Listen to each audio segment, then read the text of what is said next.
gulufkii ugu dambeeyay ayaa saaka ku wajahan deegaano ka tirsan gobolka Galgaduud waxaana ciidanka dawladda oo shalay u gudbay qeybo kamid ah Galgaduud ay wadaan dagaal ka dhan ah kooxda al-shabaab ciidanka dawladda ayaa saacadihii la soo dhaafay waday dhaqdhaqaaq xoogan oo isugu diyaarinayaan inay kula wareegaan deegaanada muhiimka ah ee gobolkaas oo ay ka joogaan maleeshiyaadka kooxda shabaab saraakiil ka tirsan ciidamada oo aan la hadalnay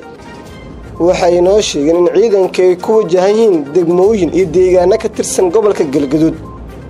oo haatan dagaalka la iskala gudbay qeybaha gobolka Shabeellada Dhexe dhinaca kale diyaarado drone ayaa saacadihii la soo dhaafay lagu arkay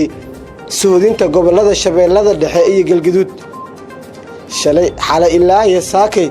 ayay diyaaradaha ay dul heehaabayeen waxaana la sheegay in howlgalkan bilowgu ah in lagu galo Galgaduud ay qayb ka yihiin diyaaradahaas militariga Soomaaliya oo kaashanaya dadka deegaanka ujeedkoodu ugu weyn haatan wuxuu yahay inay gaaraan deegaanada al-shabaab ay ka joogaan Galgaduud dhinaca kale ciidanka dawladda Soomaaliya ayaa dagaal ka dhan ah al-shabaab ku sii fidinaya gobolka Shabeellada Hoose kadib markii kooxda laga qabsaday dhammaan degmooyinka dariska la ah gobolka Shabeellada Dhexe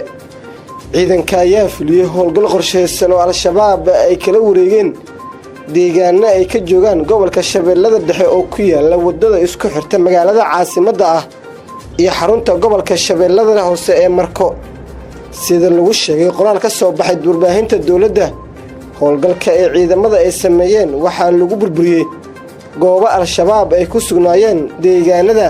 Ceel Marcade galka Salimo iyo deegaano hoostaga number 50